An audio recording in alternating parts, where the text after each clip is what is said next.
Assalamualaikum warahmatullahi wabarakatuh. Sebelumnya perkenalkan, nama saya Zahwa Zinta Bunardi dengan NIM 230801059.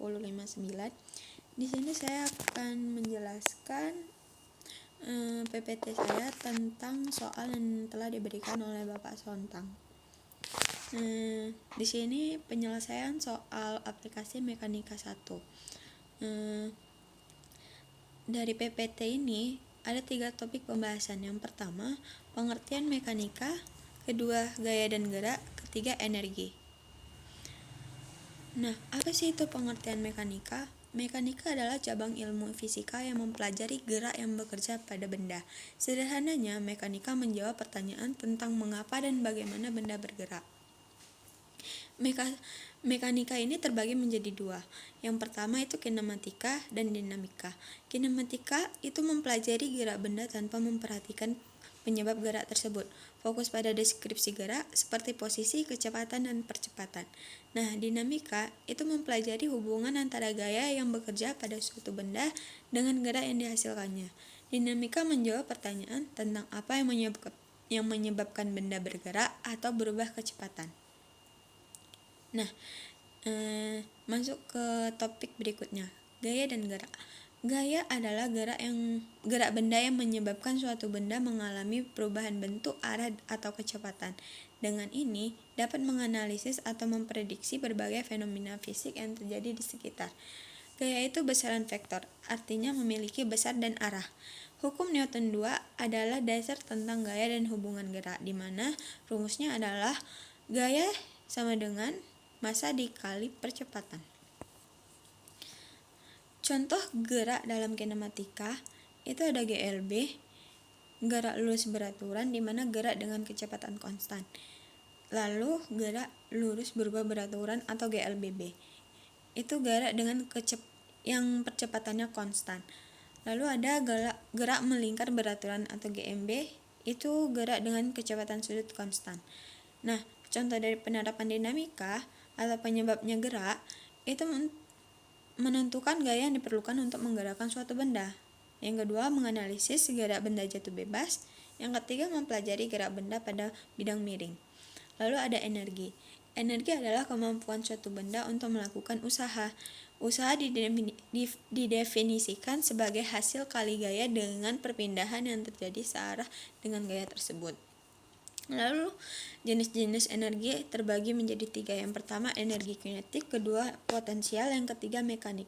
Nah, energi kinetik adalah energi yang dimiliki benda karena geraknya. Energi potensial adalah energi yang dimiliki benda karena posisinya. Misalnya energi potensial gravitasi, energi potensial elastis. Terus yang ketiga ada energi mekanik, di mana jumlah energi kinetik dan energi potensial suatu benda. Nah, antara energi gaya dan gerak itu berkaitan. Ketika suatu benda melakukan usaha pada benda, energi akan berubah. Benda yang memiliki energi dapat melakukan kerja atau menghasilkan gerak. Perubahan posisi atau kecepatan suatu benda menunjukkan adanya perubahan energi. Nah, simpelnya, gaya menyebabkan perubahan energi. Energi memungkinkan terjadinya gerak, dan gerak menunjukkan adanya perubahan energi. Nah, adapun contoh soal. Yang pertama, pasir diangkut ke tempat bangunan menggunakan ban berjalan. Panjang sabu adalah I. Sudut terhadap horizontal adalah alfa. Sabuk didorong oleh katrol bawah dengan jari-jari R bertenaga eksternal. Pasir dimasukkan ke sabuk pada tetapan laju mu. Satuannya kilogram per sekon. Berapa torsi minimal yang diperlukan untuk mengangkut pasir? Berapakah kecepatan sabuk di torsi itu? Koefisien gesekan cukup besar untuk butiran pasir berhenti bergerak setelah berada dalam sabuk. Ambil kecepatan awal dari butiran pasir 0.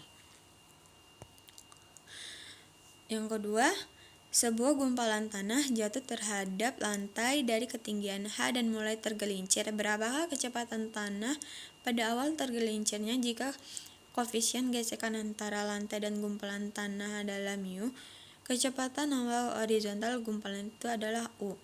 Yang ketiga, anak laki-laki menyeret kereta luncur dengan tali belakangnya saat ia perlahan-lahan naik bukit salju. Beberapa usaha anak itu untuk mengangkut kereta luncur ke ujung bukit jika tingginya H dan jarak horizontal dari kaki bukit ke ujungnya adalah A. Asumsikan bahwa tali selalu paralel dengan kemiringan lereng bukit dan koefisien gesekan antara kereta luncur dan salju mu. Untuk soal pertama, diketahui panjang sabu adalah L, sudut terhadap horizontal adalah A, jari katrol adalah R, laju pasir masuk adalah mu, gravitasi adalah G. Yang ditanya, yang pertama, torsi minimal yang diperlukan untuk mengangkut pasir, yang kedua, kecepatan sabu pada torsi tersebut. Nah, untuk menjawab soal itu digunakan gaya gravitasi yang bekerja pada pasir, di mana Fg sama dengan mu dikali G dikali L dikali sin A. Torsi yang diperlukan untuk menggerakkan sabuk menggunakan T sama dengan Fg dikali R. Lalu disubstitusikan. T sama dengan mu GL dikali sin A dikali R. Hitung kecepatan sabuk pada torsi. Maka hasilnya seperti yang ada di PPT. Jika torsi minimal yang diperlukan adalah mu GL sin A dikali R, kecepatan pada tabuk torsi tersebut adalah sekian. Terus ada soal kedua, di mana diketahui tinggi jatuh adalah H, koefisien gesekan antara lantai dan gumpalan adalah mu, kecepatan awal horizontal gumpalan adalah U, gravitasi adalah G. Ditanya itu kecepatan tanah pada awal tergelincirnya. Untuk jawabannya, pertama-tama kita menghitung energi potensial gaya gravitasi yang diubah menjadi energi kinetik saat tanah jatuh. EP sama dengan EK, di mana MGH sama dengan setengah MV kuadrat.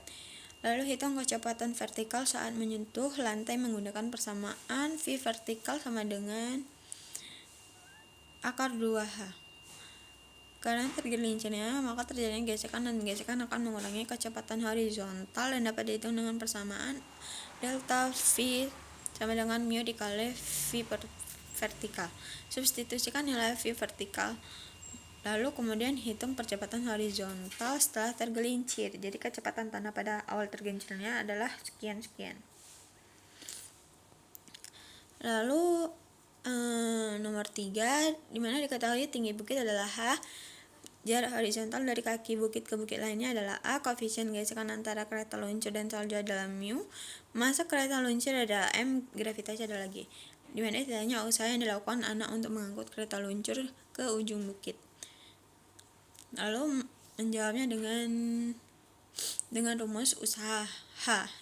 Rumus umumnya yaitu usaha sama dengan gaya dikali jarak dikali cos theta, di mana digunakan cos theta sama dengan 0 disebabkan gaya yang digunakan searah dengan perpindahan ke atas, maka menghasilkan usaha sama dengan gaya dikali jarak. Mengingat gaya sama dengan massa dikali gravitasi, maka rumusnya menjadi usaha sama dengan massa dikali gravitasi dikali ketinggian.